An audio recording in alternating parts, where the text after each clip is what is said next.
Bom dia, pessoal. Vocês me escutam? Sim, estou escutando sim. Show. Antes de mais nada, eu espero que todos estejam bem seguros. Eu me chamo Ana Letícia, sou bibliotecária do Sistema de Bibliotecas da UFABC, fico no campus de São Bernardo do Campo, e hoje, junto com a Fernanda, que falou mais cedo, estaremos representando o CISB.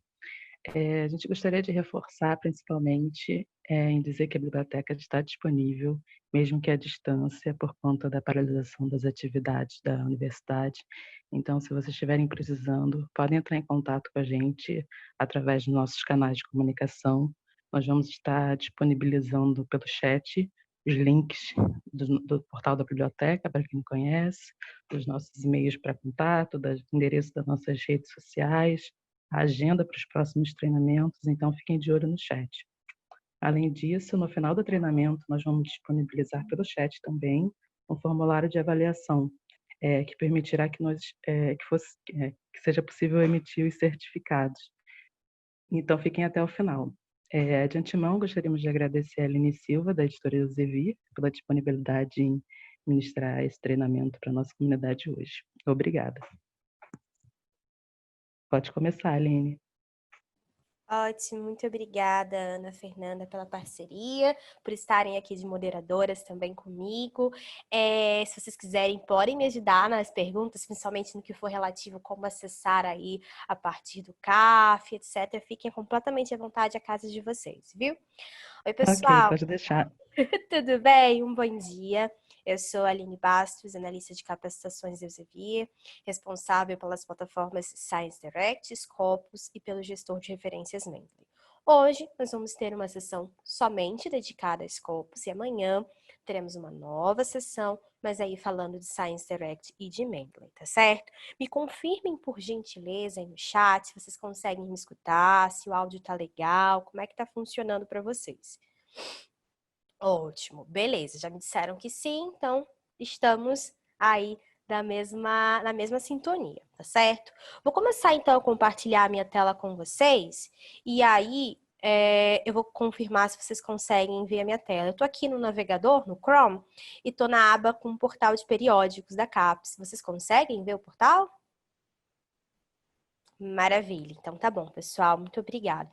Vou pedir uma ajuda também, tá? Para vocês em relação às perguntas, tá? Vocês podem fazer perguntas, fiquem completamente à vontade, mas para organizar melhor, até para eu, para Ana e para Fernanda respondermos com mais facilidade, vou pedir que vocês coloquem as perguntas de vocês lá no botãozinho de Q&A. Se vocês repararem aí, tem um botãozinho Q, comercial e A, que tem um símbolozinho de 2 balãozinhos de conversa. Se vocês colocarem as perguntas lá, fica mais fácil da gente controlar, porque às vezes eu vou perguntando se vocês estão me escutando, vocês vão botando sim, sim, sim, sim, sim, e aí a pergunta que alguém possa ter feito pode acabar subindo e a gente não conseguir ter muito acesso direto a ela, tá? Então, perder no meio quando a gente tentar baixar a caixinha do chat. Então, se vocês puderem colocar, por favor, no Q&A, vai facilitar muito a gente. Tanto eu quanto as meninas podemos respondê-los, tá bom?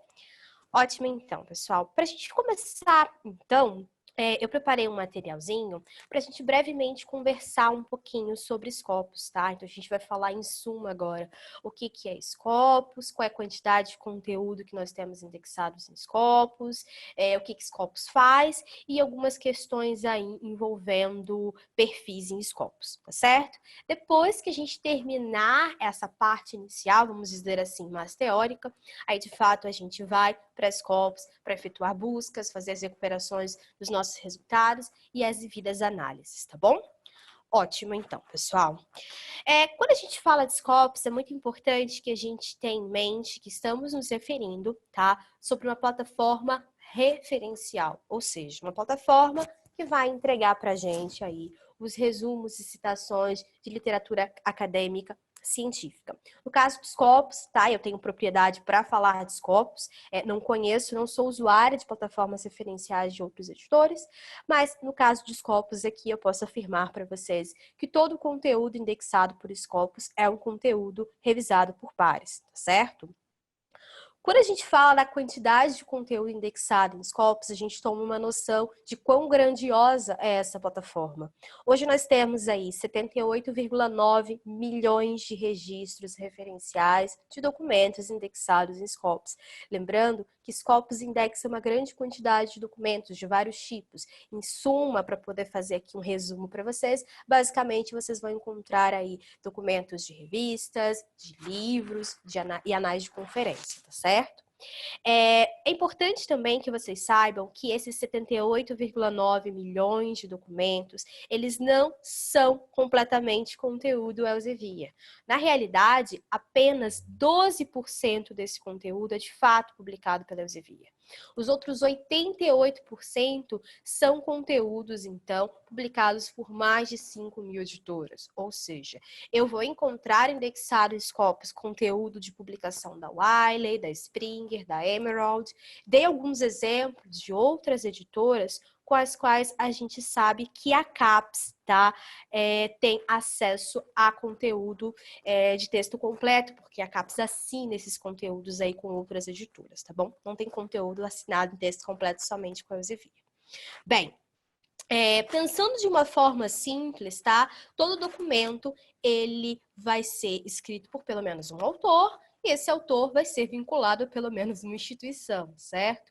Então, a gente consegue, por isso, também mostrar para vocês os perfis de autores. Nós temos aí 16 milhões de perfis de autores, então nada te impede, ou melhor, você deve ir sim a Scopus e buscar ali um perfil de um autor para entender a produção desse autor, por exemplo, tá? A gente também tem em Scopus a visualização de perfis institucionais, são aproximadamente aí 70 mil perfis institucionais. Então, se eu quero saber qual é a produção da minha instituição que está indexada em Scopus, eu posso buscar pelo perfil da minha instituição em Scopus. A gente vai fazer isso para a UFABC daqui a um pouquinho, mais lá para frente, tá bom? Falando um pouquinho do que Scopus faz, né, para que serve essa plataforma, eu digo que se eu tivesse que definir em um termo Scopus, para que serve Scopus, eu diria revisão bibliográfica. Se vocês querem fazer uma revisão bibliográfica interessante, de modo a entender a produção existente sobre aquele tema que está indexado em Scopus, a gente falou anteriormente que Scopus é uma plataforma que indexa uma grande quantidade de conteúdo. Então, a gente tem em mãos aí uma amostra representativa da produção sobre um tema.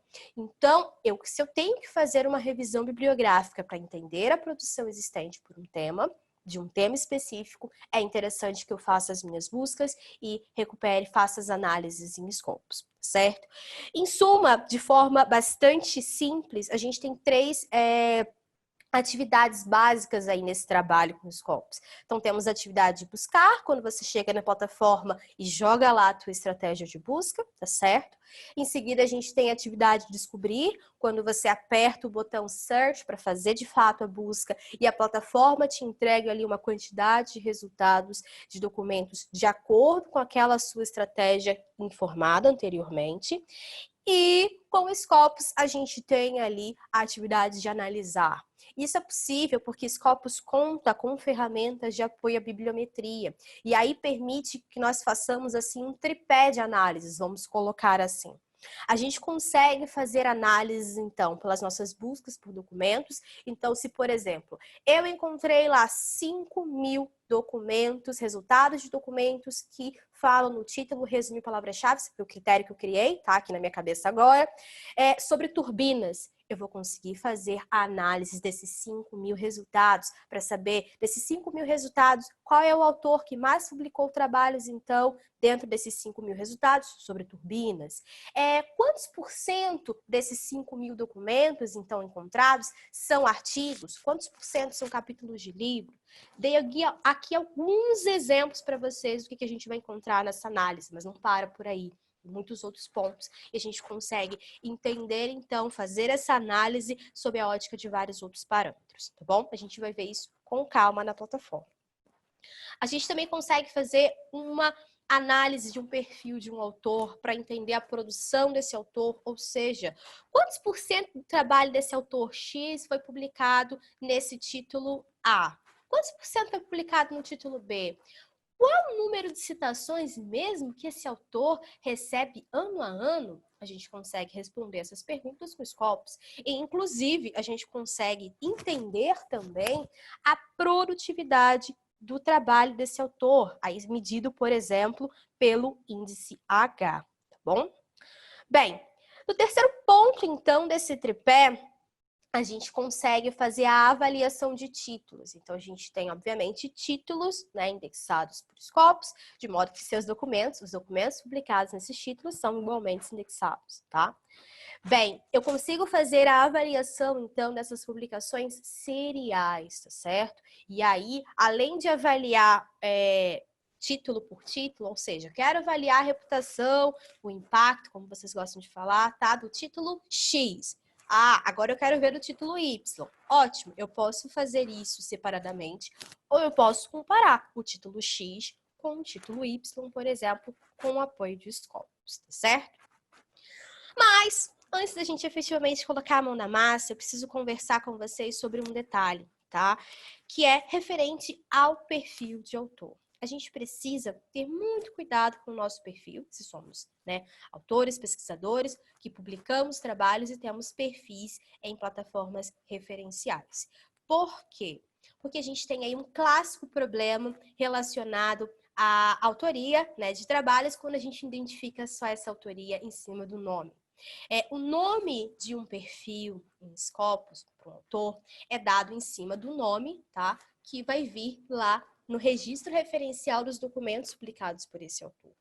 E qual é o problema que a gente tem? A gente pode ter uma situação, de um lado, de autores homônimos, ou seja, eu tenho vários autores, pessoas diferentes, com o mesmo nome e o mesmo sobrenome, tá? E, de um outro lado, eu tenho uma outra questão, que é uma questão de o próprio autor, ao longo da sua vida de pesquisa, vai modificando, vai colocando aí uma variação de seu nome para atribuir sua autoria. Basicamente seria, eu sou Aline Cristina Bastos da Silva. E o que acontece? Em alguns trabalhos eu identifico lá Aline Cristina Bastos da Silva. Em outros eu identifico Aline Bastos, por exemplo.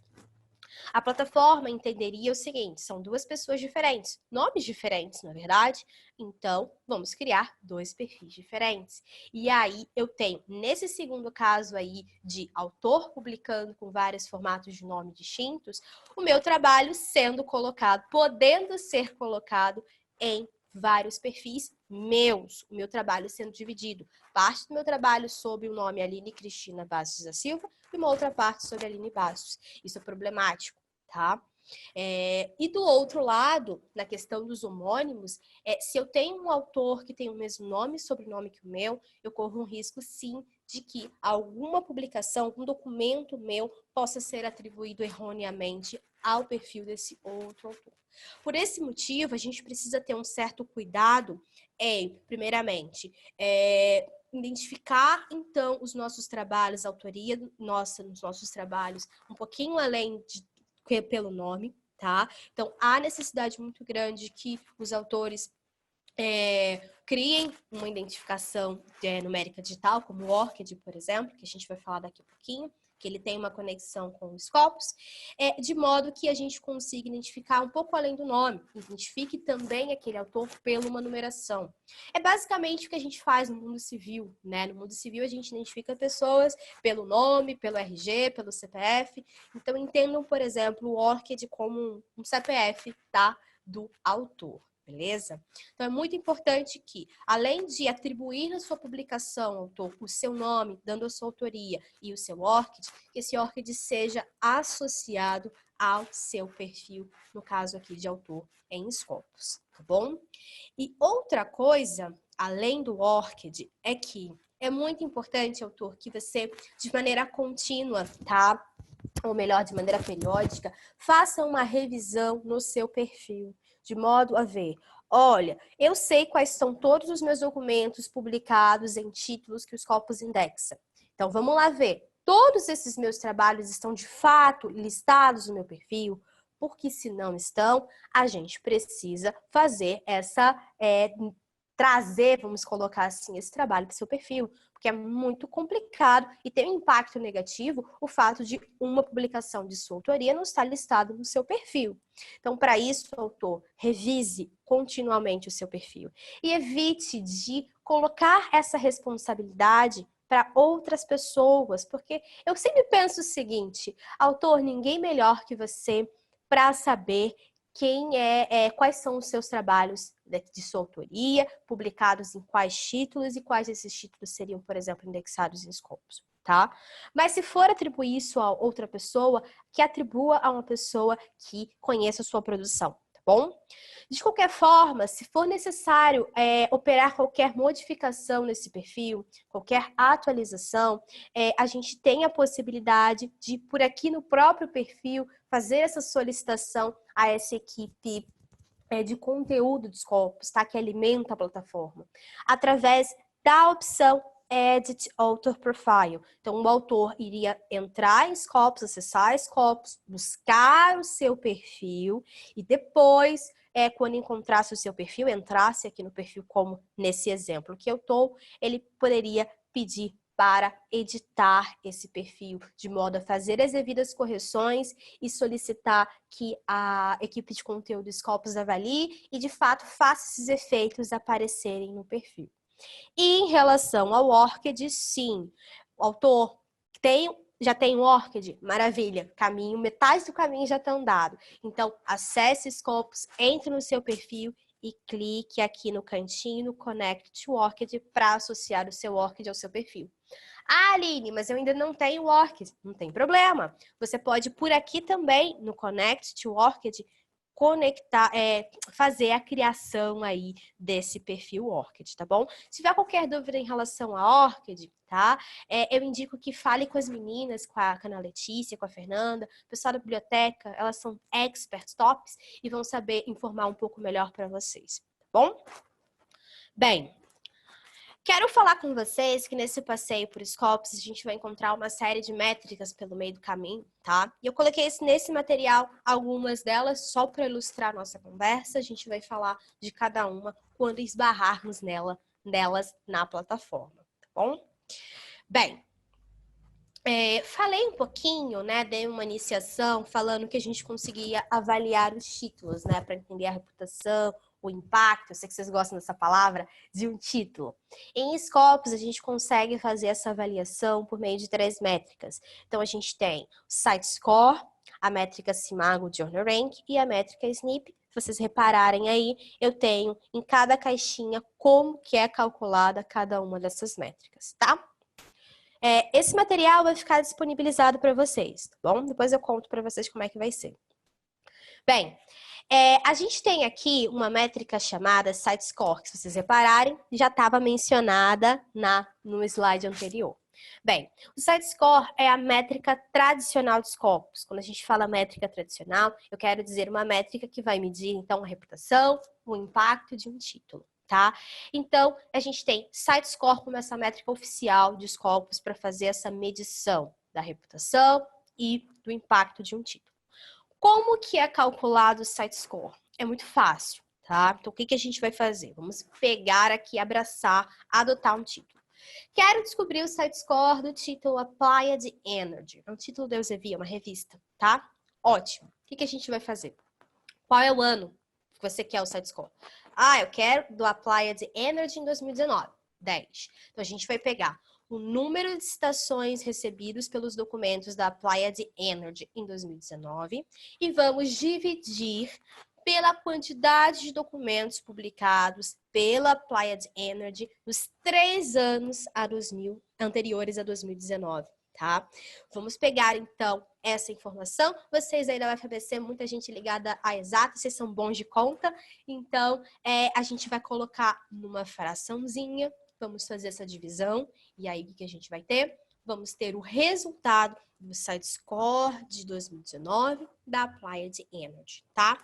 De igual maneira, nós vamos ter aqui o Site Score Tracker, que é uma visualização do Site Score do ano corrente. Então, eu vou conseguir, mês a mês, acompanhar a evolução do Site Score da Applied Energy, por exemplo, tá? No ano de 2020.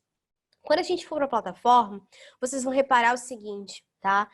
que eu ainda não vou ter fechado, tá? Consolidado o SiteScore de 2019. Eles botaram até um lembretezinho lá, uma informaçãozinha lá. A gente teve um atraso, tá? Nesse cálculo aí, na compilação de todos os dados do SiteScore. E o que aconteceu? Esse SiteScore de 2019, para todos os títulos que o Scopus indexa, vai aparecer no dia 23 de junho agora, semana que vem. Tá?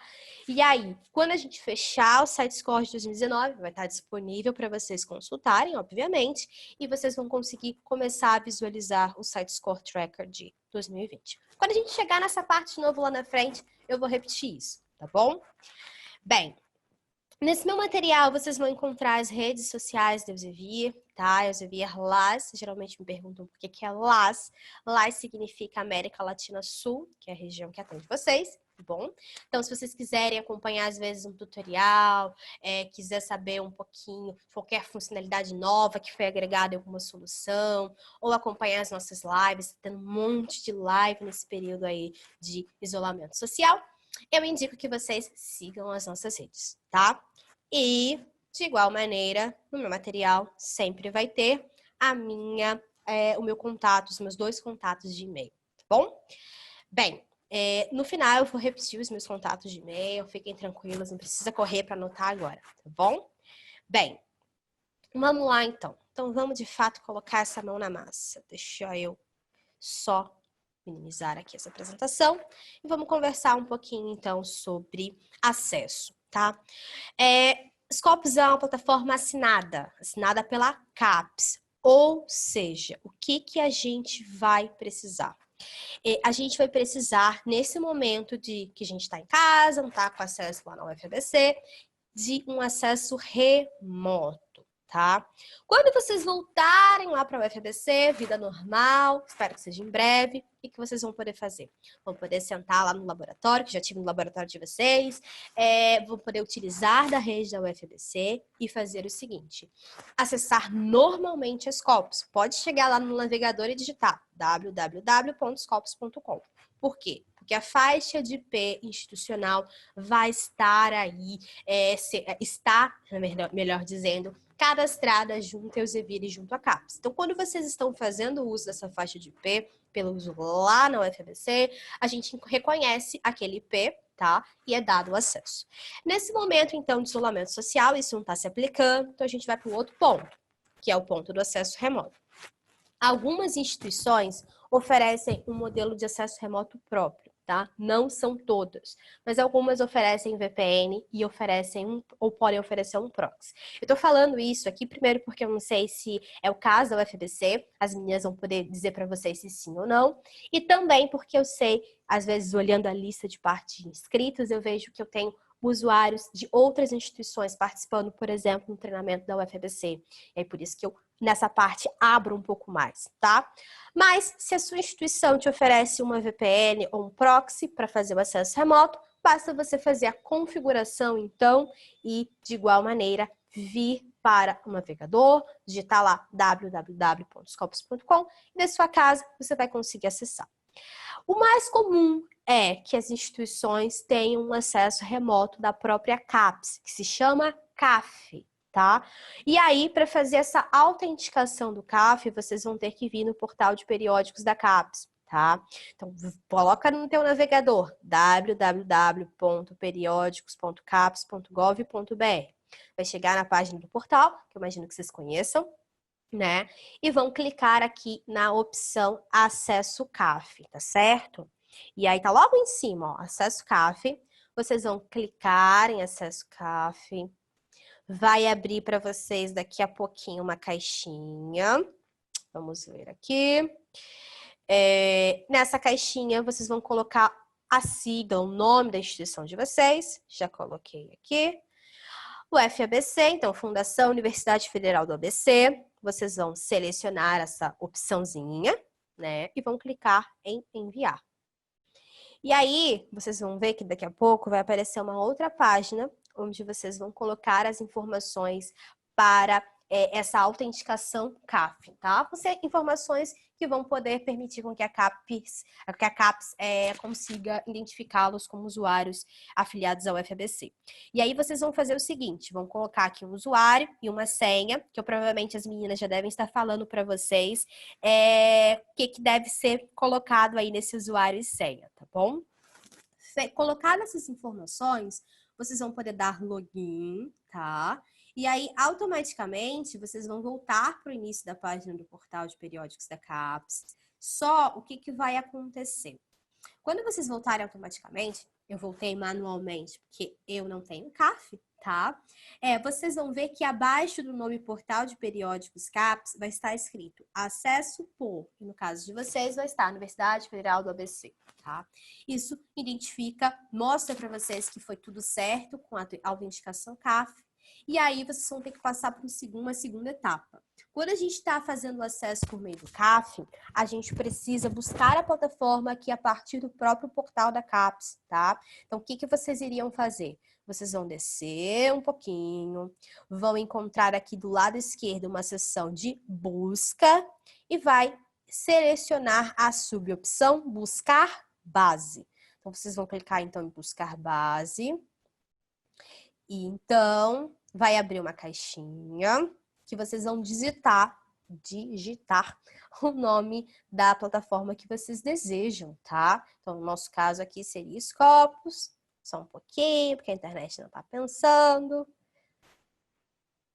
E aí, vocês vão colocar nessa caixinha Scopus, vai fazer uma busca, tá? Vamos colocar aqui, então, Scopus. E vocês vão encontrar um resultado clicável, que vai estar escrito mais ou menos assim, Scopus, entre parênteses, Elsevier. Vocês vão clicar nesse resultado e vão ser levados para Scopus, tá? Geralmente me perguntam, Aline, por que você, então, não encontrou nada? Eu não encontrei nenhum resultado, porque eu estou no acesso livre. Acesso livre significa que eu só tenho acesso ao conteúdo gratuito do portal, tá bom? Vocês, pelo CAF, vão conseguir fazer isso direitinho. E aí, sim, vocês vão ser levados do portal de periódicos da CAPES para Scopus. E aí, vocês vão chegar nessa interface. Nessa interface, a gente já encontra aquele fluxo de trabalho com os Scopus acontecendo, tá? Onde eu vou fazer uma busca para recuperar resultados e, em seguida, analisar. Bem, o que eu posso buscar aqui, então, em Scopus? Eu posso fazer uma busca por documentos, eu posso fazer uma busca por um perfil de autor, deixa eu descer um pouquinho para ficar bem no centro da tela para vocês. Posso fazer uma busca por instituição ou posso fazer uma busca avançada, que aí iria agregar vários critérios, seria uma busca mais seletiva, tá? Vocês iriam definindo critérios em vários campos para fazer uma busca mais restrita, tá bom? Vou fazer com vocês uma busca aqui direto pela seção de documentos, certo? E quero fazer algo aí da área de exatas, que aí é mais parecido com o interesse de vocês. Dei uma pesquisada aqui no que eu poderia buscar e quero fazer uma busca por documentos que contenham 2 termos, tá? Vai ser uma busca simples, vocês vão saber fazer as buscas de vocês, com os termos de vocês, da área de interesse de vocês, das pesquisas de vocês. Mas quero fazer uma busca por documentos que contenham 2 termos, eficiência e motor, tá? Então, vou colocar aqui, ó. Opa, tem que clicar para poder digitar, né, Aline? Eficiência. Então, já coloquei eficiência. E falei que queria também motor, tá certo? Para fazer esse casamento, juntar esses 2 termos, para procurar os 2 termos, eu preciso de um operador booleano, que vai ser o AND. Então, aqui a gente vai colocar AND, que é o E, né? E vamos colocar aqui motor, engine. Basicamente, eu quero ver, então, documentos que falem aí de eficiência e motores, tá bom? Ótimo. Eu posso escolher em que campo eu quero fazer essa busca. Posso buscar em todos os campos, então a gente vai varrer todos os campos do documento procurando essas duas palavras, esses 2 termos. Ou eu posso buscar só no título, resumo e palavras-chave. Eu vou baixar para vocês essa caixinha, para vocês verem quantos campos a gente consegue fazer uma busca, tá? A gente tem, inclusive, a opção de fazer uma busca pelo DOI. É claro, se eu colocasse DOI aqui, eu não iria colocar esses termos, eu teria que colocar um DOI, bom? De qualquer forma, quero mostrar para vocês que vocês podem escolher então o campo, tá? E eu vou pedir para fazer a busca no campo título, resumo e palavras-chave. Geralmente, me perguntam o seguinte: Aline, o que é admitido nessa busca em Scopus? Eu consigo escrever uma estratégia que contém operadores booleanos? Já digo que sim, porque vocês estão vendo, né? Que eu coloquei o AND. Mas aceita operadores de proximidade? Aceita, por exemplo, opções de truncagem? Como é que eu poderia, o que eu posso usar para construir nessa busca? Bem, essa estratégia de busca. Qualquer dúvida dessa, você pode resolver aqui no cantinho, ó, preste atenção, no cantinho direito, a gente tem aqui, do ladinho aqui, mais ou menos dessa escolha de campos, a gente tem uma opção chamada Cert Tips. Eu vou abrir aqui numa nova guia para que vocês vejam o seguinte. Ele vai me levar para uma página, tá? Do Centro de Suporte de Scopus, que vai me ajudar a utilizar melhor essa busca. Então, ele me mostra aqui, por exemplo, ó, vou começar do início, tá? Ele me mostra, por exemplo, quais são os operadores que eu posso utilizar e até me dá alguns exemplos, tá? Ó, por exemplo. Ele me mostra como que eu posso utilizar, por exemplo, as wildcards, que seriam lá aquele asteriscozinho para fazer a substituição de vários caracteres, né? Tudo que a gente pode usar, como que a gente usa aspas, tudo tem aqui, tá bom? A forma como vocês podem utilizar melhor essa busca avançada. Eu poderia falar para vocês, olha, aceita isso, aceita aquilo? Poderia. Só que o que vai acontecer? Apesar de vocês vão ter à disposição, eu vou compartilhar com a UFABC a gravação, mas eu imagino que daqui a 2 semanas vocês não vão lembrar se era sim ou não a minha resposta, se podia usar tal coisa ou tal coisa na busca avançada. Então é sempre melhor mostrar para vocês onde que vocês conseguem de forma rápida essa informação, tá bom? Bem, então já escrevi essa minha estratégia de busca bem simplesinha e a gente vai rodar essa estratégia para ir para a segunda etapa, que é a etapa de recuperar. Então eu vou clicar aqui em Search e aí a gente passa para uma segunda etapa então. E aí a plataforma, ela começa a conversar comigo para me mostrar o que ela encontrou, tá? Ela encontrou, então, 66.873 resultados de documentos que continha no título, resumo, palavras-chave, os termos eficiência e motor, tá bom? Ótimo. O que a gente tem aqui nessa página? A gente tem logo abaixo da estratégia, né? Fica aparecendo a estratégia direitinho que a gente montou.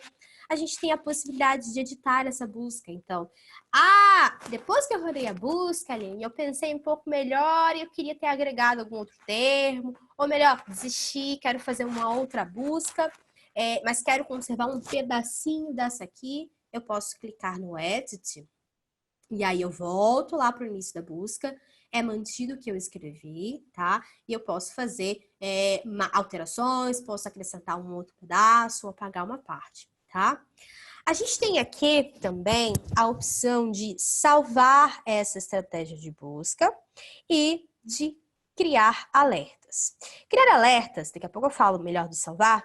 Criar alertas é botar o robô da plataforma para trabalhar para a gente. Em que sentido? Para que ele nos avise todas as vezes, tá? Claro, quando eu falo todas as vezes, é respeitando uma frequência que você determine. A gente não vai mandar e-mail toda hora para você.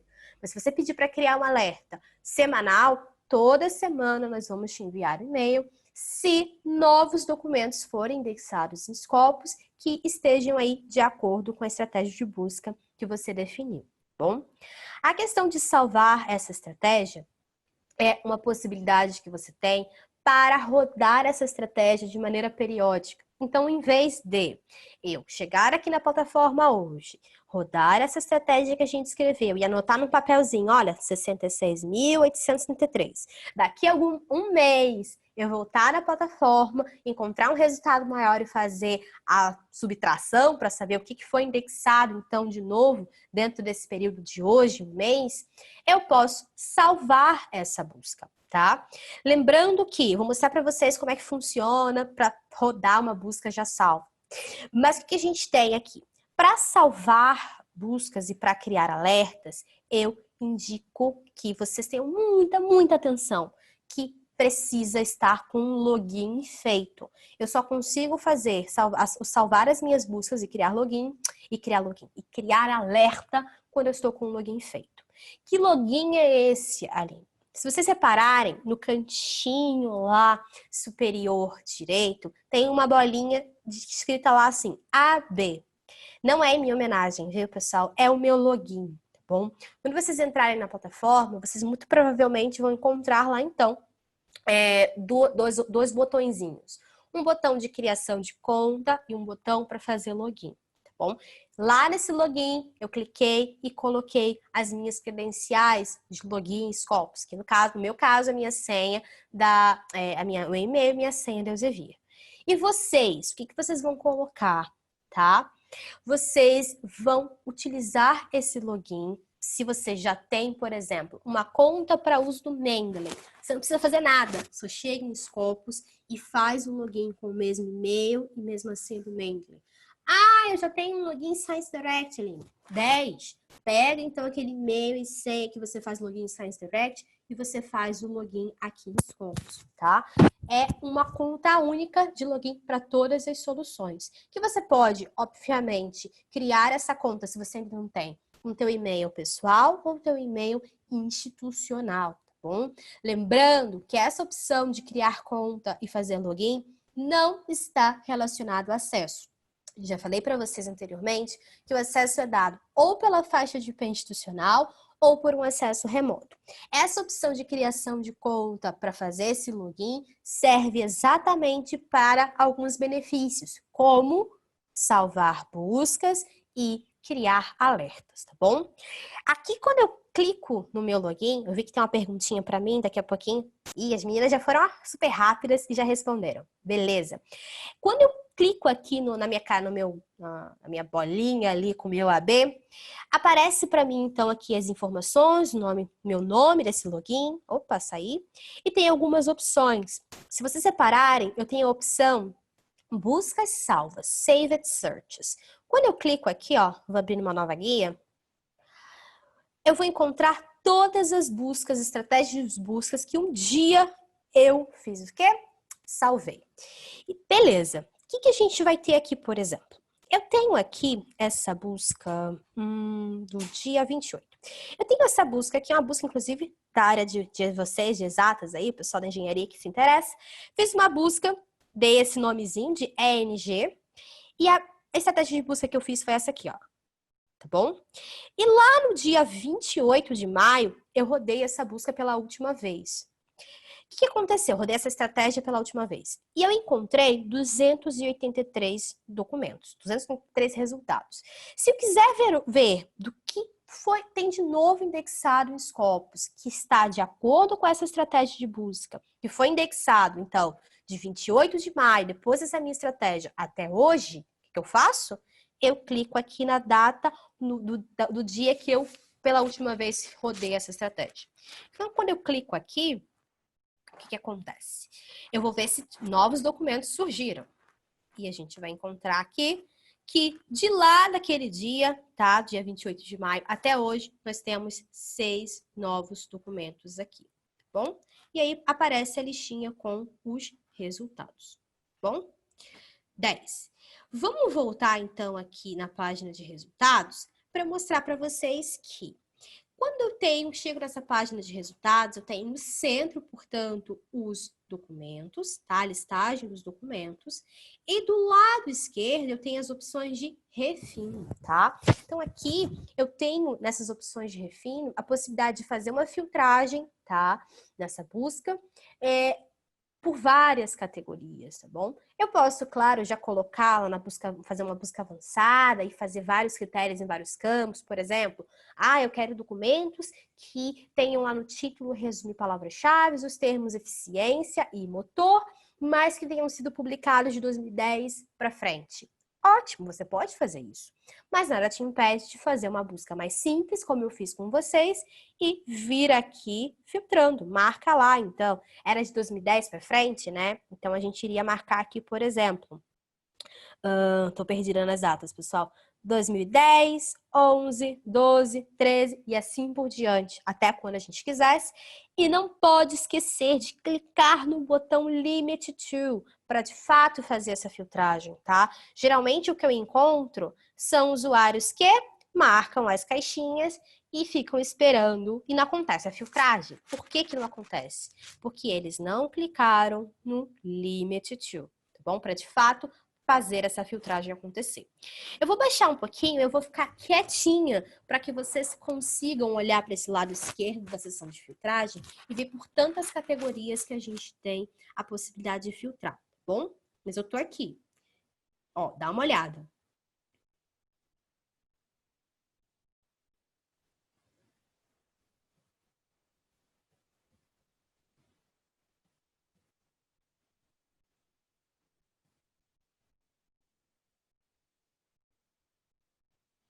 Viu? Tem muitas opções, inclusive a opção de filtragem por idioma, tá bom? Então, se você quer buscar documentos que tenham sido escritos originalmente no idioma X, você pode vir aqui e fazer a filtragem por idioma também, tá bom?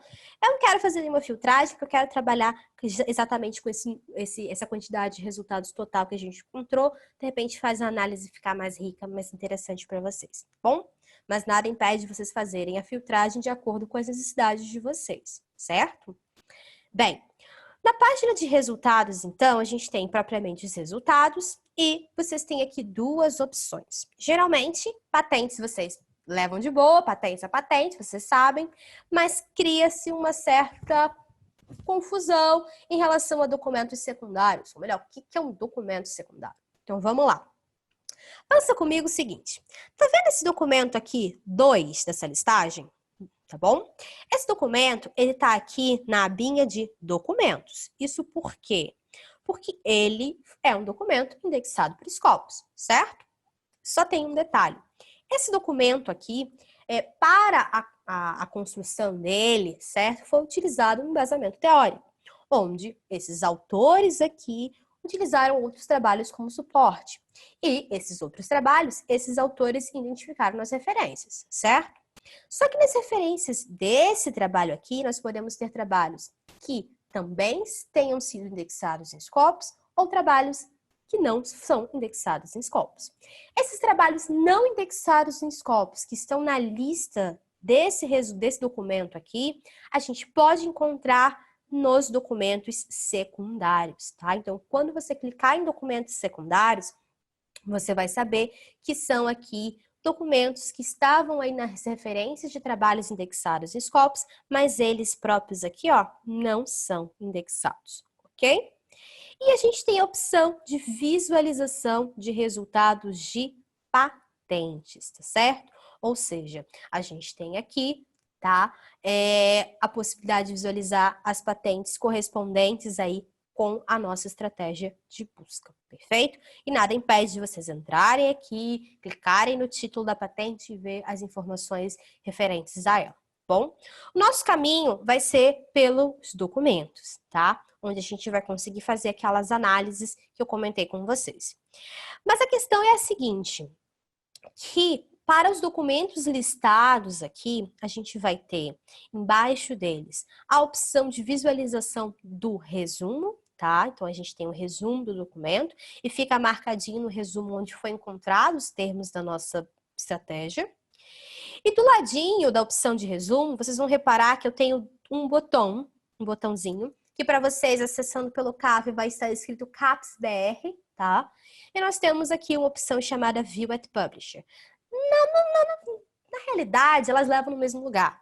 Mas a ideia é de que vocês usem o botão que esteja aí, CAPS BR, porque vai ser feita uma verificação se esse conteúdo é conteúdo parte do que a CAPES tem acesso, porque a CAPES assina, tá? Ou porque é de acesso aberto. E se esse documento é parte de um conteúdo que a CAPES assina com qualquer editor, ou é um conteúdo de acesso aberto, clicando nesse botão CAPES BR, vocês vão conseguir chegar no texto completo. Vou fazer o mesmo aqui pelo View at Publisher. E aí vocês vão reparar que eu saio de Scopus, abre uma nova guia aqui no meu navegador e eu vou para onde está esse texto completo. Então eu vou para o site da editora, do editor, para tentar recuperar esse texto completo, tá? Por que isso acontece? A internet está pensando um pouquinho, deixa aqui que daqui a pouco, quando eu abrir, eu volto. Isso acontece por quê? Porque em Scopus a gente não tem o texto completo, tá? Scopus mostra pra gente o caminho para chegar no texto completo. Daqui a pouco ele está abrindo, não é o Elsevier, eu já vejo pela URL, tá? Então, todas as vezes que o documento tem o DOI, eu vou ter a opção de por aqui e buscar onde está esse texto completo. Então, por exemplo, aqui, ó, eu tenho esse documento, tá? Sendo aberto aqui para mim, eu posso ter acesso a ele ou não, tá bom? Depende se ele é parte... Opa, tá difícil de descer aqui a página. Depende se ele é parte de um conteúdo que é contratado, então tá disponível para mim ou não, perfeito? Ou se esse documento é de acesso aberto. Aqui tá dizendo PDF, vamos ver se ele vai pedir para eu comprar. Porque algumas editoras nesse período, elas abriram conteúdo, tá? Então, às vezes, você vai ter conteúdo também que não é de acesso aberto, que pode estar aberto para você por agora, porque essas editoras abriram vários conteúdos e por aqui você encontra esses conteúdos, tá? Mas eu acho que não. Acho que eu não consigo, só tem um resumo. Então, conteúdo fechado e não é para mim. Como eu sei que a CAPES assina conteúdo com essa editora, vocês muito provavelmente vão conseguir acessar esse texto completo, tá? Se esse texto completo faz parte do conteúdo que a CAPES assina com eles, tá bom? Bem, se eu clico propriamente no título do documento, o que que acontece? Eu vejo os detalhes, a informação referencial desse documento. Deixa eu responder algumas perguntas enquanto tá abrindo. A Bruna me pergunta se o Scopus foi criado pela Elsevier, é isso? Bruna, eu não posso falar criado, tá? Porque eu não conheço todo o histórico de Scopus. Algumas soluções da Elsevier foram compradas pela Elsevier, tipo Mendeley. Mas sim, Scopus é da Elsevier, tá bom? Mas se foi comprado lá no início de uma outra editora, como foi o caso de Compendex, que também foi comprada pela Elsevier, eu não consigo te dizer, porque eu nunca estudei o histórico, tá, de Scopus, mas é uma plataforma sim da Elsevier, tá bom? Se você quiser melhor que eu te responda essa dúvida, eu vou te pedir para você mandar um e-mail depois, que aí eu procuro nos primórdios, com quem sabe disso tudo, para poder te falar, tá bom? Qual a relação entre... Gabriel me pergunta, qual a relação entre a bibliografia disponível em Scopus e os textos completos disponíveis? É de 100%? Não, Gabriel. Você vai ter acesso ao conteúdo de texto completo, tá? Dos documentos listados em Scopus, que sejam de acesso aberto, ou que sejam de parte de conteúdo que a CAPES assina, seja com a Elsevier ou com qualquer outro editor da CAPES, tá? Então, se você encontrar um texto, por exemplo, da Emerald, e esse texto está dentro do conteúdo que a CAPES assina com a Emerald, você vai conseguir acessar o texto completo, tá bom? Embora eu tenha logado pelo CAF usando o meu e-mail da UFABC, não aparece o link para a busca pela CAPES, somente o View at Publisher. Fábio me fala. Não tem problema, Fábio. Você pode clicar então pelo View at Publisher e vai dar no mesmo lugar. Como pelo CAF, tá? Você já chega em Scopus, se vocês separarem, quando vocês buscam o Scopus lá pela CAPES, ela vem na URL alguma coisa aqui antes de Scopus, mostrando vinculação ao portal. Então, você está sempre vinculado ao portal. Se você clicar no View at Publisher, você também vai conseguir chegar nesse texto completo. Bom? Beleza. Vamos lá, então. Aqui a gente tem os detalhes desse documento, tá? Onde a gente tem a informação referencial, ou seja, sei onde esse documento foi publicado, qual é o título, sei que é um resumo, é um artigo de revisão, tá? É um resumo, uma revisão. Review é revisão em inglês, ali, tá esquecendo? É artigo de revisão. Temos aqui os autores, tá, que publicaram esse documento, a qual instituição esses autores são afiliados. Mais abaixo eu tenho o resumo, tá? Que a gente já conseguia ver lá na página de resultados. Temos, daqui a pouquinho eu falo dos tópicos de proeminência do Saival. Mais abaixo a gente tem o vocabulário controlado, então a gente tem aí a indexação dos documentos levando em conta um vocabulário controlado, que não é um vocabulário controlado dos Scopus, os Scopus não tem um vocabulário controlado. O que ele faz é utilizar de vocabulários controlados de outras soluções, de outras plataformas para fazer essa indexação. Então, por exemplo, a gente tem aqui, ó, vocabulário controlado M3, que é o vocabulário controlado da Embase, que é uma outra solução da Elsevier, tá? Uma solução de referencial para o público de biomédicas. A gente tem aqui, ó, o uso do vocabulário controlado que vem do Compendex, que é uma plataforma que vocês conhecem. No passado, quando eu estive aí na UFABC, eu estive junto com o Luiz, meu colega aqui responsável por Compendex. Então, a gente tem aqui a indexação em cima de vocabulário controlado. E mais abaixo, a gente vai ter as referências, tá? Então, temos aqui essas referências. Só para mostrar para vocês, dá uma olhada aqui nessa primeira referência, tá? Quando a gente tenta clicar nela, não consegue, né? Isso significa que é uma informação de documento secundário. Todos os outros documentos nessa referência, que também são indexados no Scopus, vocês vão conseguir o link para acessar, tá bom? Bem, aqui se eu subo um pouquinho, daqui a pouco eu volto nos tópicos de proeminência, a gente tem a informação de métrica para esse documento. Primeiramente, a gente tem a informação que esse documento foi citado aí por 3.828 documentos. Se eu, por exemplo, vier um pouquinho mais embaixo, eu tenho uma caixinha, tá, com os resultados. Então, 3 resultados de documentos que citaram esse que a gente está abrindo os detalhes. Se eu quiser ver todas as informações, os 3.828, eu clico aqui em View All e eu vou ver todos os 3.828. Vai aparecer uma página de resultados só com esses documentos, tá? Eu tenho também uma métrica aqui chamada Field Weighted Citation Impact, que eu comumente vou falar daqui a pouco, vou ficar falando em FWCI. Então, vocês sabem o que é FWCI. Bom, é o impacto da citação pela área. Ou seja, o que essa métrica mede?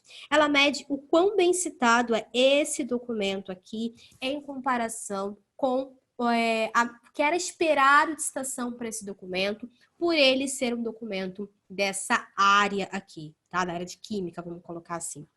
Ou seja, matematicamente, a gente pega a proporção do total de documentos recebidos proporção do total de citações recebidas por esse documento, então os 3.828, e a gente divide pelo total de citações que seriam esperados para esse documento com base na média de citações obtida por documentos dessa área, tá? E aí, fazendo esse cálculo, a gente chegou em 31,99. E o que a gente consegue interpretar disso? Tá? Que esse documento, ele é mais citado do que era esperado por ele ser um documento dessa área. Bom, todas as vezes que o FWCI ele é maior que 1, o documento já é mais citado que o esperado, que era esperado para ele. Se está abaixo de 1, o documento ainda não é tão citado como era esperado para aqueles documentos daquela área, então tem uma performance menor. E se está igual a 1, está na média, ele alcançou o número de citações que já era esperado mesmo, tá bom? Então, quanto maior que 1, melhor. Então, muito mais citado o documento do que era esperado, tá bom? O FWCI, ele está ligado aos tópicos de proeminência do Saival, tá? O FWCI é uma métrica do Saival, tá? O Saival é uma outra solução do Elsevier, do portfólio de inteligência da pesquisa também. Ele faz um trabalho bem mais analítico que Scopus, mas tem propostas, então, de análise para públicos diferentes, tá? E o que a gente tem aqui, então, de ligação com o Saival em Scopus, além do FWCI? A gente tem aqui a informação dos tópicos de proeminência do Saival. Ou seja, o que o Saival faz? Ele vai pegando os trabalhos, tá? Indexados em Scopus e vai categorizando, vai colocando em grupos, que ele chama de tópicos, tá? Então, você entenda um tópico como um grupo. E um grupo de documentos, tá? E todo tópico ele tem um nome particular, que geralmente é composto aí de 3 termos. Pode ser que apareça mais um outro termo, mas geralmente são 3 termos. Então, o nome desse tópico aqui é compostos de lítio. Não vou tentar, não sou de química, tá? Vamos lá. Cathodes e layered oxides. Nem sei o que isso significa. De qualquer maneira, esse documento que a gente está visualizando os detalhes, ele foi colocado nesse tópico. Se a gente clica nesse tópico aqui, a gente tem um pouquinho de informação que vem do Saival a respeito dos documentos, tá, que foram agrupados nesse tópico. Então, quais foram os documentos agrupados nesse tópico que são os mais representativos? Ou seja, que tem um grande número de citações. A gente tem aqui as informações, a gente consegue ver quem são os autores, nossa, tem muitos autores, que mais contribuem para a expansão do conhecimento aí nesse tópico. E mais abaixo, a gente consegue ter aqui uma nuvem de palavras, tá? É exatamente isso que aparece lá no Scible, para a gente entender os termos que apareceram nesses documentos. Quais foram os termos que apareceram muitas vezes nos documentos desse tópico, tá? E esses termos, eles estão aí crescendo ou estão decrescendo? A gente consegue ver essas informações aqui na nuvenzinha de palavras ou na tabelinha que mostra a informação de uma outra maneira, tá bom? Bem, e a última métrica para documento, voltando aqui para o cantinho direito, que eu esqueci de falar para vocês, embaixo do FWCI são as métricas Planex, que elas medem para a gente o quê? Elas medem a interação desse documento, né, nas redes, para entender, nas redes de internet, para entender aí a popularidade desse documento, o alcance desse documento. Bem, o que a gente tem aqui então? A gente tem a informação de que no Twitter tiveram aí 15 tweets que mencionavam esse documento. Entre tantas interações no Facebook, nós tivemos entre compartilhamentos, likes e comentários, 3 referentes a esse documento. Teve uma menção na mídia sobre esse documento. Tá? Lá, sabe quando vocês escutam lá no jornal que vocês acompanham de noite? Foi descoberto não sei o que na revista tal. Então, no artigo tal, essa informação, essas métricas captam, tá? E aí a gente consegue ter a informação aqui. Geralmente eles falam no jornal, mas fica lá uma notícia no portal escrita, então essa métrica pega, bom? Bem, quero mostrar para vocês o seguinte, que sim, temos várias opções de exportação, de várias maneiras. Se vocês vierem por aqui, pedir para clicar em download, se esse documento está disponível para vocês em texto completo, vocês vão ter o download do texto completo, tudo normal. Só que eu quero focar com vocês lá na volta da página de resultados, porque eu não sei se vocês repararam, assim, quando a gente passou lá, que a gente tinha um botãozinho chamado Analyze Search Results, que significa analisar resultados de busca. Ele está aqui, ó, tá vendo? Eu vou clicar em Analyze Search Results, para quê? Para fazer a análise, então, desses 66.833 resultados de documentos. O que a gente tem aqui? A gente tem um primeiro gráfico, tá? Esses gráficos são todos ligados a uma tabela, tá? Então, são formas diferentes de representar essa informação. E a gente tem aqui o número de documentos ano a ano indexados em Scopus que falam de motores e eficiência, motor e eficiência, tá? No título, resumo em palavras-chave. Nunca pode esquecer o nosso norte, que é a estratégia que a gente colocou, tá? Então, a gente consegue ver por esse gráfico aqui se o tema está em alta ou se o tema está em baixa. A gente vê aqui algumas diminuições no meio do caminho, tá? Mas, olhando assim, tá? Não sou de exatas não, pessoal. Então, posso ser que as minhas análises sejam bem ruinzinhas, viu? Mas a gente consegue ver, olhando assim, que em suma tá em alta esse tema. E essa baixa aqui, Aline, é enorme. Então, é de 2019 para 2020, né? A gente ainda está em 2020, ainda tem muita coisa ainda ser indexada, tá bom? Se eu quiser ver os 4.743 documentos de 2017, tá? Basta eu clicar aqui no número correspondente, então nos 4.743, e aí a gente vai para uma página de resultados com todas as listagens desses documentos de 2017, tá bom?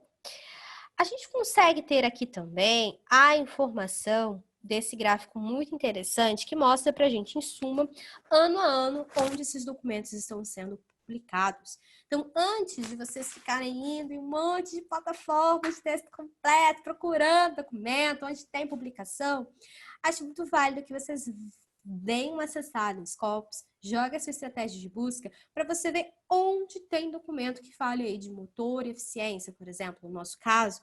E eu consigo ver que eu tenho, 897 documentos aqui publicados pela revista Energy, 7.886 publicados pela SEAE Technical Papers e assim por diante, tá? Então, muito mais fácil vocês irem para um ponto comum, descobrir onde tem, já ir de fato para esses documentos de forma mais rápida, tá bom?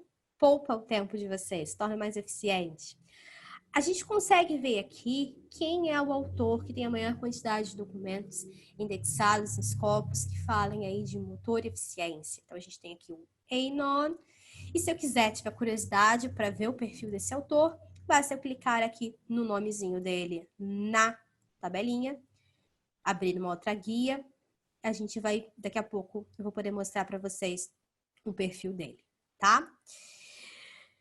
Bem, vamos lá. A gente consegue ver também o número de documentos por instituição.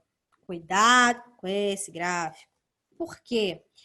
Presta atenção comigo, vamos fazer uma combinação, tá? Você que está me escutando da Universidade Federal do ABC, você escreveu um trabalho com um autor aí da Chinese Academy of Sciences. Esse trabalho de vocês está indexado em Scopus. Como que vai ser a conta aqui? Vai ficar para quem?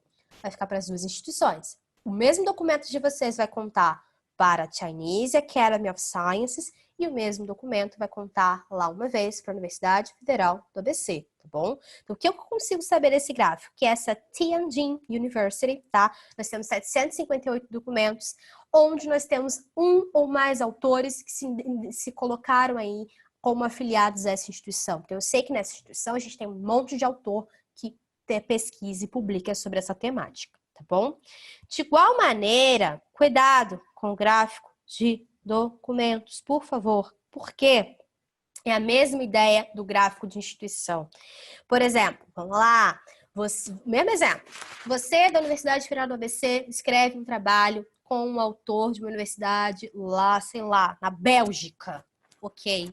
O trabalho de vocês vai contar uma vez para Brasil e uma vez para Bélgica, ok? Então, a gente tem aqui, ó, em 14.155 documentos, nós temos vinculação de autores que se vincularam que estão vinculados a instituições americanas, tá bom?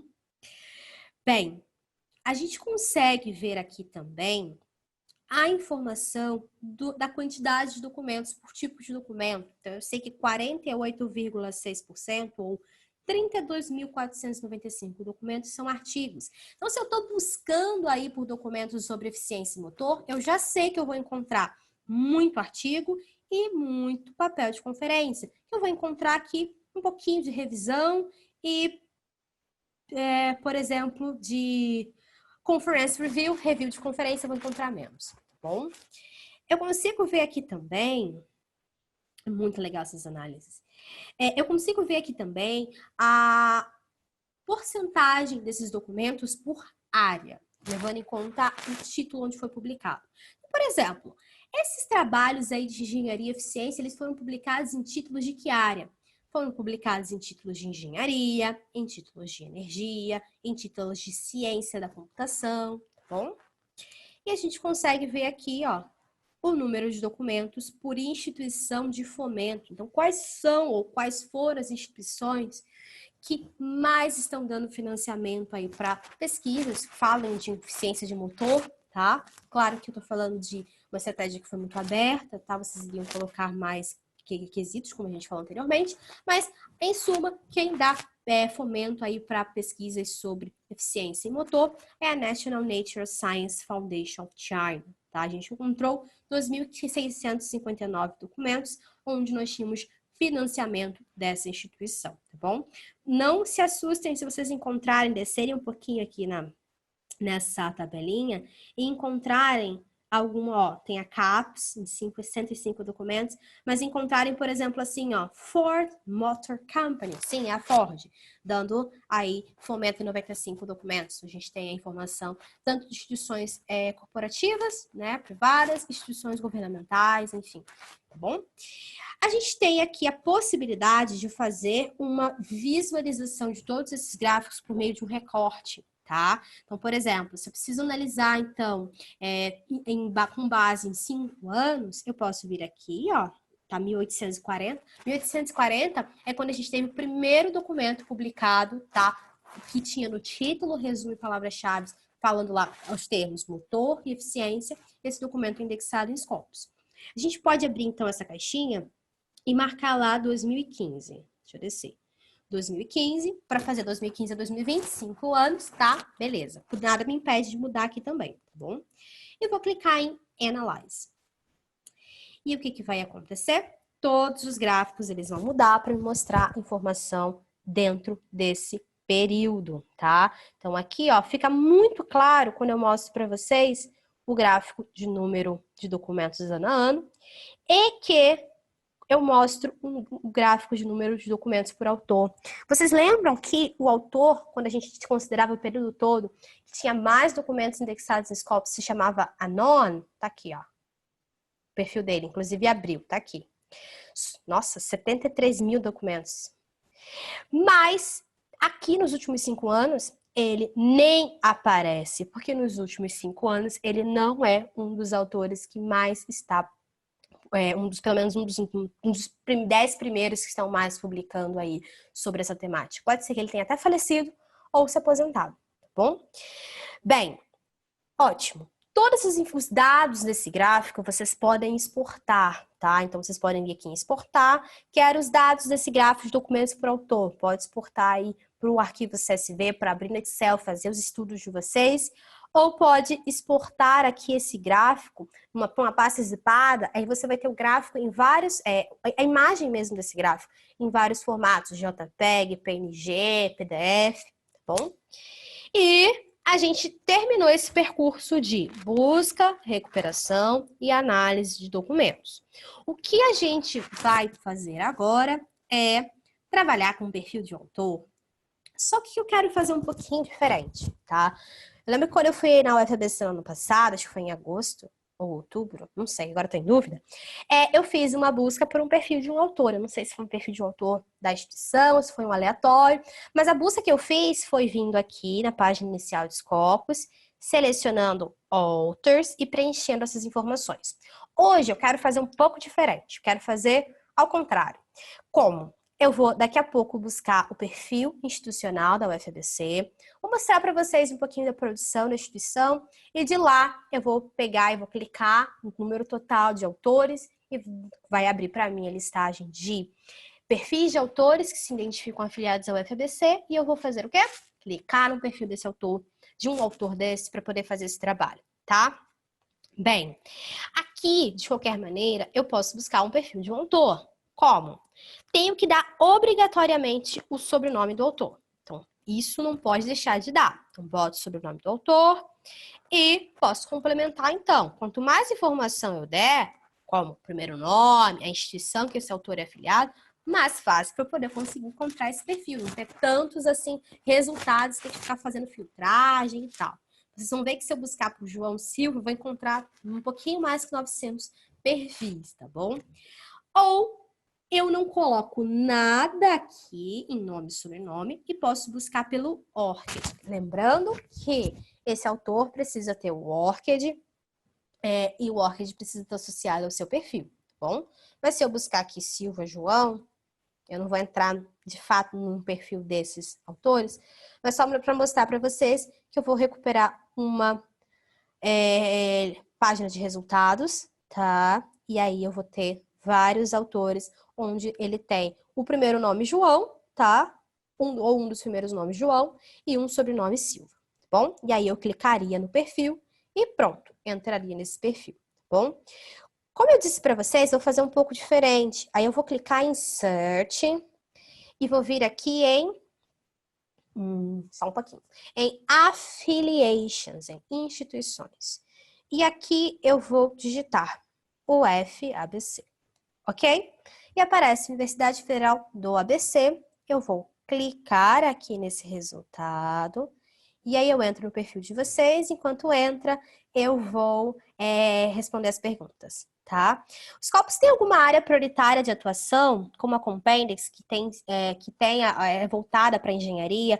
Não, o Scopus é exatamente a solução do Elsevier para ser referencial, tá? De maneira multidisciplinar, porque a gente está cobrindo todas as áreas. Então, a gente tem, ou em outros portfólios, né? Em outras áreas do Elsevier, a gente tem o Compendex nas soluções de engenharia, e eu sei que não se aplica para vocês muito, né? Mas a gente tem Embase na parte de biomédicas, tá? Mas Scopus, o foco é multidisciplinar mesmo, atende todas as 4 áreas do conhecimento, tá bom? Espero que tenha te respondido direitinho, Guilherme. O que é mesmo o ORCID, Bruna? Bruna, o ORCID é uma identificação digital do autor, ou seja, uma vinculação de um número que a gente vai dar para o autor. Igual você foi um dia lá, não sei como é que funciona aí em São Paulo, mas aqui no Rio a gente ia nos Correios, eu não sei nem como é que é hoje, mas a gente ia lá cadastrar o CPF, né? O autor cadastra um ORCID para ele ter um CPF dele de autor. E aí quando você vai fazer um contrato, quando você vai, às vezes, em algum lugar onde pede seu CPF, então, o ORCID é uma numeração que vai identificar também o autor. E esse autor, ele pode se identificar nos seus trabalhos com aquela numeração também, de modo a gente evitar esses problemas de com o perfil, nome de perfil do autor. Tá bom, Bruna? Bem, aí a gente tem aqui, então, o perfil da Universidade Federal do ABC, de vocês. E a gente tem aqui os vários formatos de nomes pelos quais vocês identificaram a afiliação à UFABC, tá? Então, todos esses documentos aqui, esses 8.305 documentos, ou eles estavam com a identificação do nome mãe do perfil, Universidade Federal do ABC, ou uma dessas variações aqui, bom? A gente consegue saber, então, que nós temos 2.487 autores que se identificaram em algum momento ou são que se identificaram, fizeram algum momento da vida deles de pesquisa foram afiliados ao UFABC ou eles são afiliados ao UFABC, tá bom? Abaixo a gente vê um pouquinho da produção da instituição, tá? Que está indexada em Scopus. Eu consigo ver aqui que eu tenho 3.427 documentos que foram publicados em fontes de física e astronomia, 1.627 publicados em fontes de engenharia, por exemplo, em títulos, tá? De engenharia.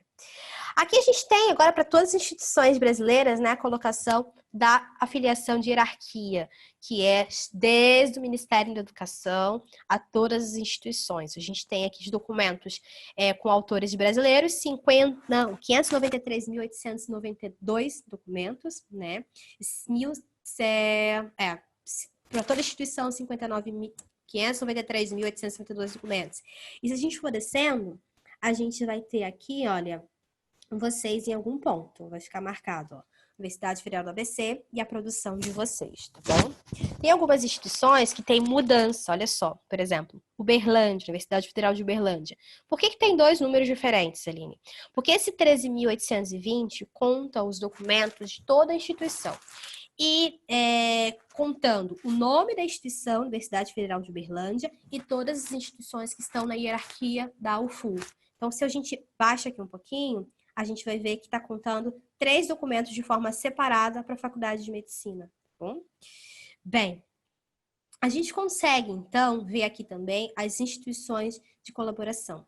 Então, nós tivemos aí em 2.260 documentos de autores aí que se identificavam afiliados ao UFABC, nós tínhamos um autor se identificando, ou mais autores se identificando como afiliados à USP, tá?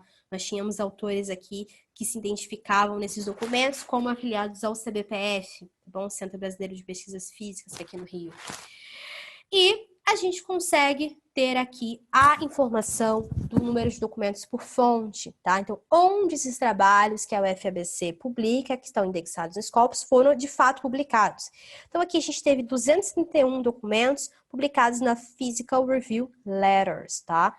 156 documentos publicados na Physical Review D. Vou baixar aqui um pouquinho, porque nós temos, por exemplo, revistas brasileiras ou que escrevem, que aceitam submissão de trabalhos escritos em português, para vocês terem uma noção de que a gente não tem só em Scopus indexados títulos estrangeiros, tá bom? E por fim, eu vou clicar aqui nos 2.437 autores e vocês vão conseguir ver de primeira mão quem é o autor que se identifica afiliado ao UFABC, que tem a maior quantidade de documentos indexados em Scopus. Quando a gente vai encontrar uma página de resultados e a gente vai encontrar aqui, ó, o Pedro Mercadante, é o autor que é afiliado ao UFABC, se identificou como afiliado a vocês, e ele tem 916 documentos indexados em Scopus. É muito documento. Vamos clicar aqui no perfil dele.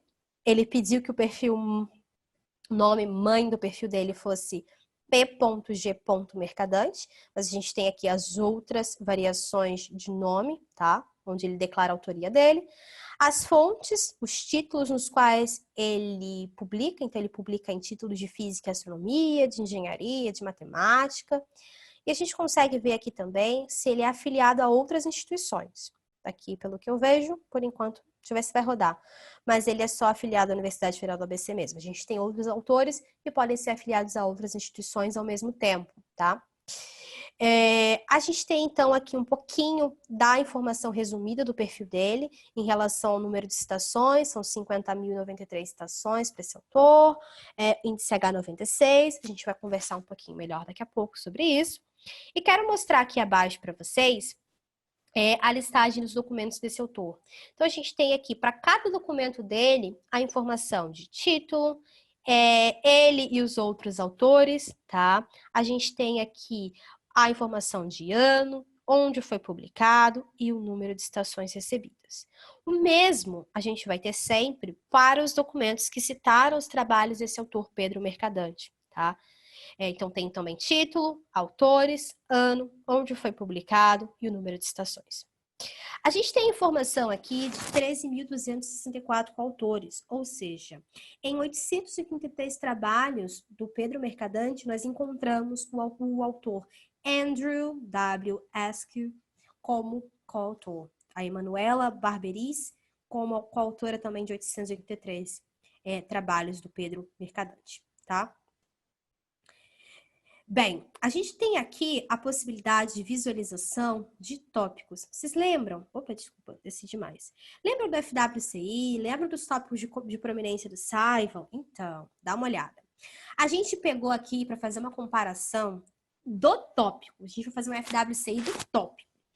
Lembra dos tópicos? Então, aqui a gente tem o tópico Collisions, Jets e Proton-Proton Collisions. A gente tem 125 documentos desse autor que foram colocados aqui, agrupados nesse tópico, eles têm relação com esse tópico. E a gente tem outros 2.752 documentos, igualmente indexados em Scopus, que também foram colocados nesse tópico. O que a gente fez? A gente pegou a média de citações recebidas por esses 2.752 documentos para poder comparar com as citações recebidas aqui pelos 625 documentos desse autor Pedro Mercadante. E o que aconteceu? Fizemos um FWCI, olha só. O FWCI para esse tópico é 1.91, ou seja, está acima de 1.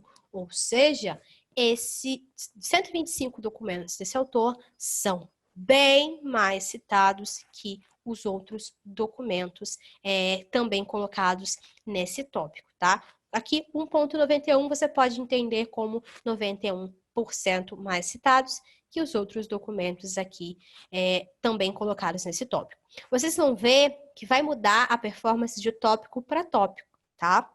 Isso permite com que o autor ele tenha uma noção de qual está sendo o impacto do seu trabalho em cada ponto de pesquisa, cada temática de pesquisa ao qual ele se dedique, tá bom? E o que a gente tem?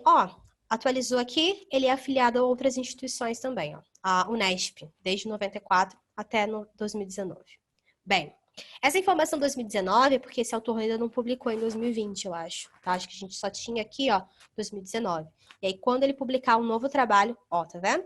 Quando ele publicar um novo trabalho em 2020, que seja indexado em Scopus, ele vai mudar aqui a informação da filiação até o ano corrente, tá bom?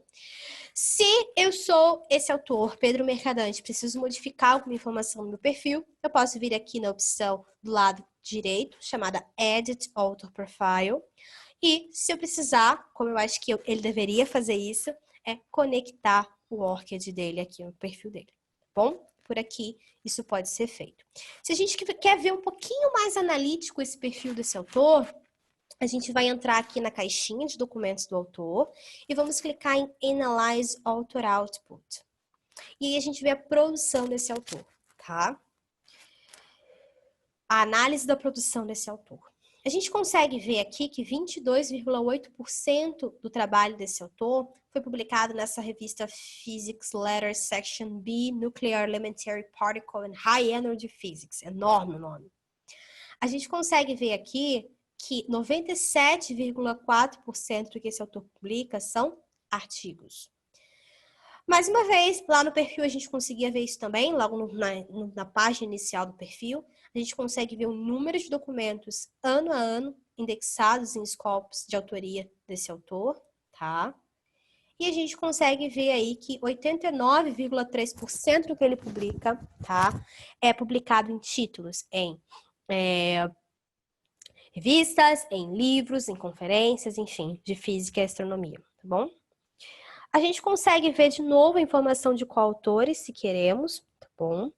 Mas a gente tem aqui a informação do número de citações. Então, eu consigo ver aqui, por exemplo, o número de citações ano a ano recebidos por esse autor. Então, eu consigo ver aqui que em 2013, esse autor recebeu 5.753 citações. Os seus trabalhos recebeu, né? E fica contando para esse autor. E eu tenho a possibilidade de visualização do índice H. É só clicando aqui embaixo, ó, que a gente vai abrindo em cima. Opa, deu algum errinho aqui. Vamos atualizar. O índice H dele é 96. O que acontece? Tinha que aparecer aqui um gráfico, tá? Vamos voltar lá. Opa, agora apareceu. Beleza. O índice H dele é 96. Por quê? Porque esse autor tem 96 documentos que tem pelo menos 96 citações. Se a gente vai aqui nessa tabela, a gente vai ter a listagem dos documentos desse autor. Do documento mais citado para o documento menos citado. E o que a gente vai ter aqui? No 96º documento, se eu for descer, opa, passei demais, eu vou ter uma tarde amarela. Isso me indica o quê? Que desse 96º documento até o primeiro, todos eles vão ter 96 ou mais citações. Isso significa que esse autor tem índice H 96, tá bom? Beleza. Aqui a gente também pode fazer um recorte temporal para entender a produção do autor, mas geralmente a gente gosta de ver o período todo, né, para ter uma noção bastante grande da produção dele como um todo. Mas nada te impede de também fazer esse recorte, ok? Então, a gente vai para a última etapa, tá? Quase me despedindo de vocês, que é bem rapidinha, que é a seção de sources, tá? Sempre que vocês entrarem em qualquer parte do Scopus, sempre essas opções iniciais aqui em cima sempre vão aparecer. Quando a gente clica em sources, o que a gente tem? A gente tem as fontes de Scopus, as fontes que o Scopus indexa, tá?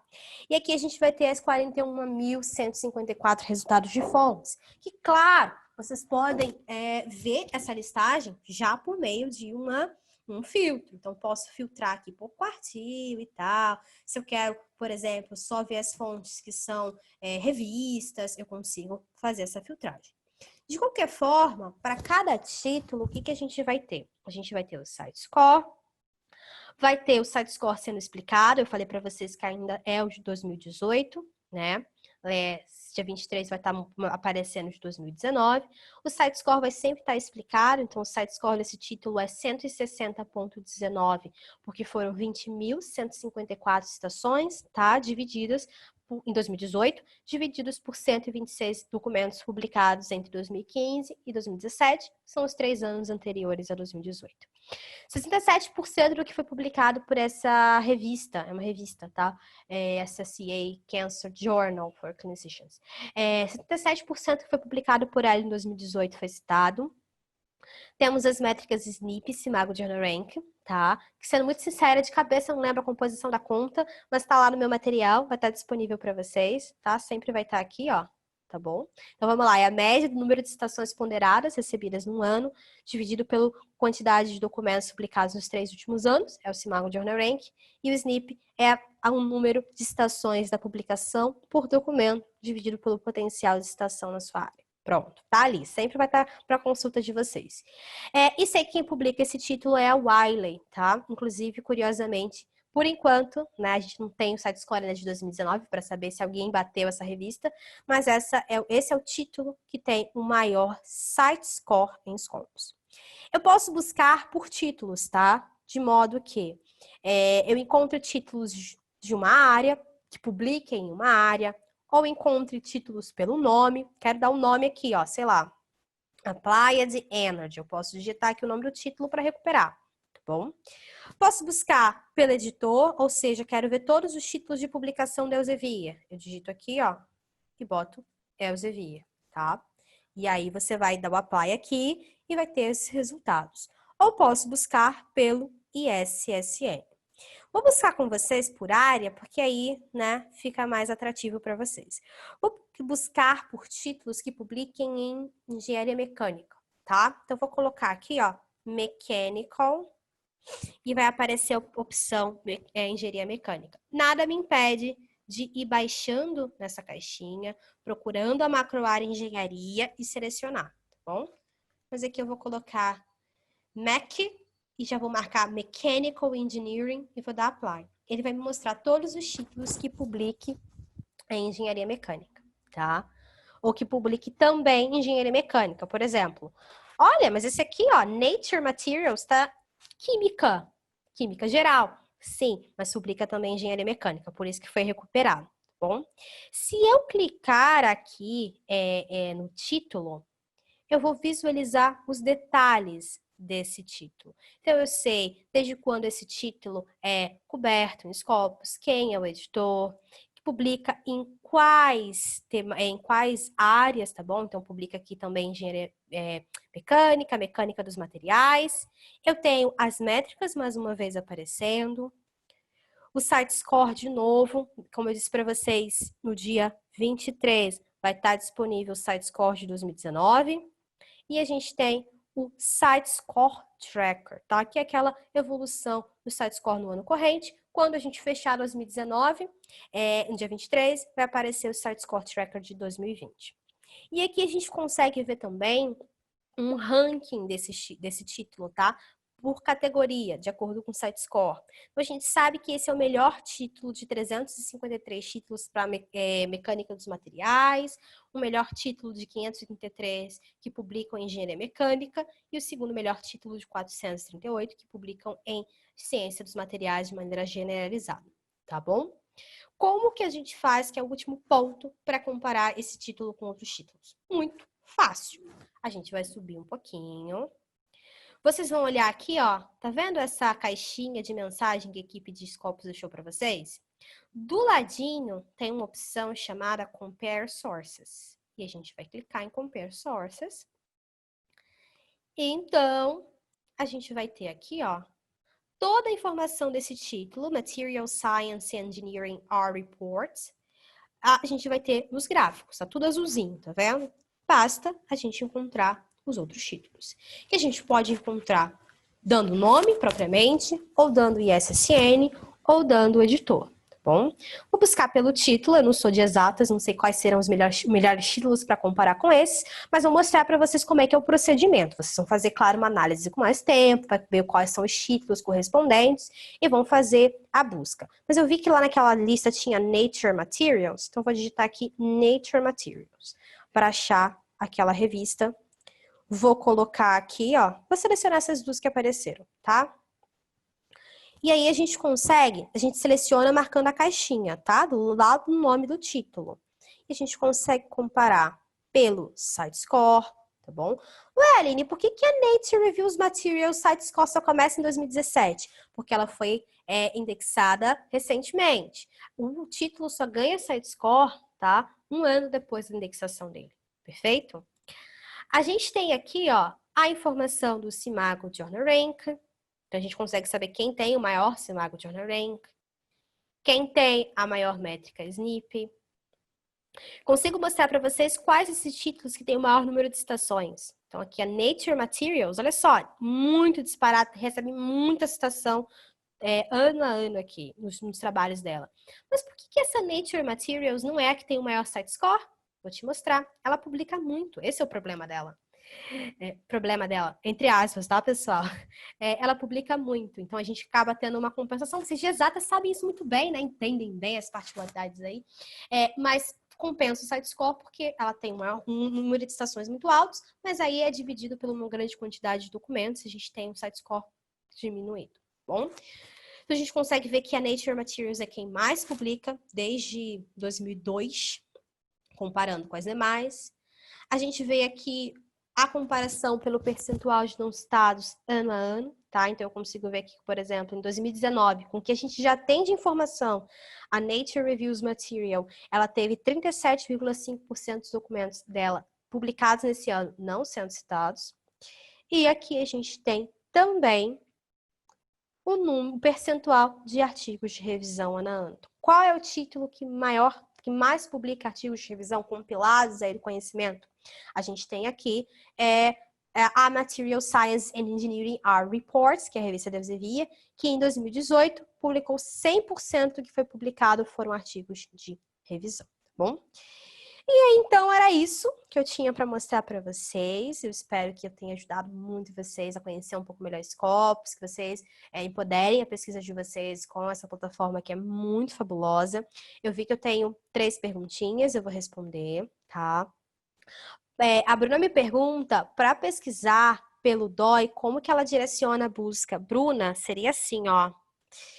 Você vai buscar por um documento, tá? Geralmente a gente busca no DOI, eu vejo o autor buscando no DOI, quando ele quer encontrar o seu documento aqui. Eu quero saber se o meu documento que eu publiquei no título X, que é indexado em Scopus, já está indexado aqui, está de fato aparecendo na plataforma. Você busca pelo DOI, coloca aqui o DOI desse documento e pode fazer a busca. Aí você vai encontrar aquele resultado, tá bom? Ou você pode fazer uma busca avançada, eu quero ver 3 documentos, fazendo a busca a partir do DOI. Você pode buscar, então, colocando o DOI desse documento, and o DOI daquele documento, and o DOI daquele documento, e vai encontrar os resultados daqueles documentos. Tá bom, Bruna? A respeito de sessão de listas, Guilherme, muito legal sua pergunta, seria mais ou menos o seguinte, tá? Se eu fizer uma busca aqui, vou fazer uma busca para comparar com vocês.